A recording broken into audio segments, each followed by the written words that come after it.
नमस्कार दोस्तों, स्वागत करते हैं आपका एक बार फिर बिंदास खबरें में, जहां पर हम लेकर आते हैं देश और दुनिया की ताजा और काम की खबरें। तो दोस्तों, बिना देरी किए शुरू करते हैं खबरों का सिलसिला। पर उससे पहले अगर आप हमारे चैनल पर नए हैं तो चैनल को सब्सक्राइब जरूर से कर लें और इस वीडियो के लिए एक लाइक जरूर करें। तो चलिए शुरू करते हैं खबरों का सिलसिला। और इसी के साथ आज की पहली बड़ी खबर कि पीएम नरेंद्र मोदी बोले, भारत में नौकर वर्ग पैदा करने के लिए बनी थी ब्रिटिश शिक्षा व्यवस्था, बदलाव की अब भी है जरूरत। आपको बता दें कि प्रधानमंत्री नरेंद्र मोदी ने कहा कि अंग्रेजों ने देश को अपनी जरूरतों को पूरा करने के लिए एक नौकर वर्ग बनाने के लिए शिक्षा प्रणाली दी और इसमें से बहुत अभी कुछ अपरिवर्तित है। आपको बता दें कि वाराणसी में शिखर सम्मेलन को संबोधित करते हुए पीएम नरेंद्र मोदी ने कहा कि शिक्षा प्रणाली को न केवल डिग्री धारक तैयार करना चाहिए बल्कि देश को आगे ले जाने के लिए आवश्यक मानव संसाधन प्रदान करना चाहिए। और इसी के साथ अगली बड़ी खबर कि आटे की बढ़ती कीमत को थामने के लिए सरकार का बड़ा फैसला, अब एक्सपोर्ट पर होगी सख्ती। यहाँ पर आपको बता दें कि देश में आटे की बढ़ती कीमत पर लगाम लगाने के लिए सरकार ने एक बड़ा फैसला लिया है। सरकार ने आटा और इससे जुड़े उत्पादों के एक्सपोर्ट पर सख्ती बढ़ा दी है। इससे पहले सरकार ने देश में अनाज की कीमतों को बढ़ने से रोकने के लिए 13 मई को गेहूं निर्यात पर रोक लगा दी थी। यहाँ पर आपको बता दें कि अगर आटे का निर्यात करना है तो निर्यातकों को एक्सपोर्ट कमेटी से पहले अनुमति लेनी होगी। ऐसी खबरें आ रही थी कि गेहूं निर्यात पर रोक लगने के बाद व्यापारी गलत तरीके से आटे का निर्यात कर रहे हैं। और इसी के साथ अगली बड़ी खबर कि छत्तीसगढ़ में अब शनिवार को बच्चे बिना बस्ते के जाएंगे स्कूल। जाने क्या है सरकार की ये खास पहल। आपको बता दें कि छत्तीसगढ़ में अब बच्चे खेल खेल में पढ़ाई करेंगे। दरअसल भूपेश बघेल सरकार ने स्कूली शिक्षा को रोचक और आसपास के माहौल से जोड़ने के लिए एक बड़ी घोषणा की है। राज्य सरकार ने स्कूलों में शनिवार को बच्चों को बैगलेस करने का फैसला किया है। आपको बता दें कि स्कूल शिक्षा विभाग के मुताबिक इस बैगलेस डे यानी कि शनिवार को बच्चे बिना बस्ते के स्कूल जाएंगे। आपको बता दें कि अधिकारियों ने बताया है कि इस तरह के पहल से शनिवार को बच्चों में योग, व्यायाम, खेलकूद, सांस्कृतिक गतिविधियां आदि कराई जाएंगी। इस पहल के तहत स्कूली बच्चे हर शनिवार को अब खेल खेल में पढ़ाई करेंगे। और इसी के साथ अगली बड़ी खबर कि एक बार फिर से कोरोना संक्रमण के मामलों में तेजी, बीते 24 घंटे में मिले हैं 19,000 के करीब नए मरीज। आपको बता दें कि देश में एक बार फिर से कोरोना संक्रमण मामलों में तेजी देखने को मिली है। बीते 24 घंटे के दौरान देश भर में कोरोना के 18,930 नए मरीज मिले हैं। वहीं 35 और लोगों की मौत हो गई है। पर देश में एक्टिव केस की संख्या अब बढ़कर 1,19,457 हो गई है। और इसी के साथ अगली बड़ी खबर कि अब एक ही पॉलिसी में कवर होगी बाइक्स और कार। कम और सेफ चलाने पर प्रीमियम भी होगा सस्ता। आपको बता दें कि अब आप आपके ड्राइविंग बिहेवियर के आधार पर मोटर इंश्योरेंस पॉलिसी खरीद सकते हैं। आपको बता दें कि भारतीय बीमा नियामक और विकास प्राधिकरण यानी कि इरडा ने जनरल इंश्योरेंस कंपनियों को पे एज यू ड्राइव और पे हाउ यूज ड्राइव जैसे टेलीमैटिक्स आधारित पर मोटर इंश्योरेंस कवर लॉन्च करने की अनुमति दी है। आपको बता दें कि बीमा धारक अपनी गाड़ी कितना और कैसे चलाते हैं इस आधार पर भी प्रीमियम का भुगतान कर सकेंगे। इसके अलावा अगर आपके पास एक से ज्यादा गाड़ियां हैं तो आप उसका सही तरह से फ्लोटर मोटर इंश्योरेंस ले सकेंगे, जैसे अभी हेल्थ इंश्योरेंस लेते हैं।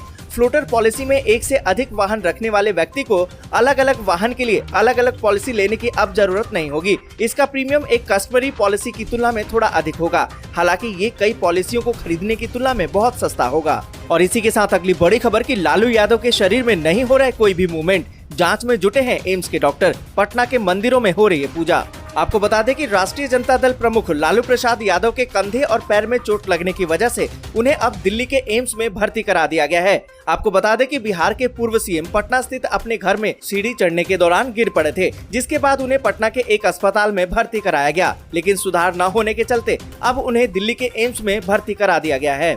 उनके स्वास्थ्य को लेकर डॉक्टरों का कहना है कि लालू यादव के शरीर में सुबह तक किसी भी तरह की कोई भी मूवमेंट नहीं पाई गई है। एक तरह का उनका शरीर लॉक हो गया है। बढ़ती समस्याओं के चलते दिल्ली एम्स के डॉक्टरों ने लालू यादव की तमाम जांच की है। वहीं दूसरी तरफ लालू यादव के समर्थक और उनके स्वास्थ्य होने के लिए पूजा पाठ हो रहा है। ऐसे में पटना के कई मंदिरों में उनके बेहतर स्वास्थ्य के लिए हवन भी की जा रही है। और इसी के साथ अगली बड़ी खबर कि अब साइबर फ्रॉड के लिए भी मिलेगा बीमा कवर। SBI ने पेश किया नया प्लान साइबर वोल्टेज। आपको बता दें कि जैसे जैसे इंटरनेट का उपयोग बढ़ रहा है वैसे वैसे साइबर फ्रॉड के मामले भी बढ़ रहे हैं। साइबर ठग नए नए हथकंडे अपनाकर लोगों को अपना शिकार बना रहे हैं। आपको बता दें कि सरकार के साथ बैंक से लेकर फाइनेंशियल सर्विस मुहैया कराने वाले समय समय पर लोगों को ऑनलाइन फ्रॉड को लेकर अलर्ट जानकारी देते हैं और इसी को लेकर देश के सबसे बड़े बैंक भारतीय स्टेट बैंक यानी कि SBI ने साइबर वोल्टेज इंश्योरेंस प्लान पेश किया है। बैंक ने कहा है कि वो ग्राहकों को साइबर खतरे और इसके हमलों से सुरक्षा देगा। आपको बता दें कि बैंक ने SBI जनरल साइबर वोल्टेज को डिजाइन किया है। ये लोगों को साइबर अपराध, क्रेडिट कार्ड, डेबिट कार्ड, व्यक्तिगत जानकारी की चोरी और धोखाधड़ी वाले लेन देन से होने वाली परेशानी से बचाएगा। बैंक के अनुसार ये अनाधिकृत ई लेन देन, पहचान की चोरी से होने वाली हानि, सोशल मीडिया ट्रोलिंग, बदमाशी और पीछा करने सहित अन्य ऑनलाइन अपराधों को भी कवर करता है। और इसी के साथ अगली बड़ी खबर कि बिहार सरकार का ऐलान, हाईवे किनारे खोलो दुकान, फिर मिलेगा 50 लाख का अनुदान। आपको बता दें कि बिहार के रहने वाले ऐसे लोगों के लिए खुशखबरी है जो नेशनल हाईवे के किनारे अपनी दुकान खोलना चाहते हैं, यानी कि सुविधा युक्त और सहज सुंदर ढाबा जिसमें रेस्टोरेंट की तरह सुविधा हो, पार्किंग हो और खासकर वॉशरूम के साथ सारी मूलभूत सुविधाएं हो। ऐसे लोगों को प्रोत्साहित करने के लिए बिहार सरकार उन्हें अनुदान देने जा रही है। ऐसा ढाबा खोलने वाले लोगों को अब 50 लाख रुपए का अनुदान मिलेगा। आपको बता दें कि बिहार सरकार पर्यटन विभाग के मुताबिक अगले 3 सालों में पर्यटन केंद्र को जोड़ने वाली सभी सड़कों पर 150 से ज्यादा लग्जरी ढाबा, रेस्टोरेंट और सुविधा केंद्र खोलने की योजना तैयार कर रही है। इसके लिए विभाग द्वारा पर्यटन केंद्रों तक जाने वाले 23 मार्गों को चिन्हित कर लिया गया है। आपको बता दें कि सरकार की योजना है कि जो ढाबे पहले से चल रहे हैं उन्हें और भी सुविधा दी जाएगी। इसके लिए विभाग निजी निवेशकों और संचालकों को 10 लाख से लेकर 50 लाख रुपए तक का अनुदान भी देगा। और इसी के साथ अगली बड़ी खबर कि ब्रिटेन में महाराष्ट्र जैसा हाल, कैबिनेट की बगावत के बाद प्रधानमंत्री बोरिस जॉनसन का इस्तीफा। आपको बता दें कि महाराष्ट्र जैसा सियासी घमासान ब्रिटेन में भी देखने को मिला है। यूके में जारी राजनीतिक संकट के बीच प्रधानमंत्री बोरिस जॉनसन अपने पद से इस्तीफा देने को तैयार हो गए हैं। वैसे तो जॉनसन की कुर्सी का खतरा कई बार मंडराया, लेकिन इस बार बगावत का तूफान उनके लिए बड़ी मुसीबत बन गया है। दरअसल ब्रिटेन में 4 कैबिनेट मंत्री समेत 40 मंत्रियों ने इस्तीफा दे दिया है। इसके बाद बोरिस जॉनसन पर भी इस्तीफे का दबाव बढ़ गया। आपको बता दें कि मंगलवार को वित्त मंत्री ऋषि सुनक और स्वास्थ्य मंत्री साजिद जाविद ने इस्तीफा दिया। इसके बाद तो इस्तीफों की झड़ी लग गई।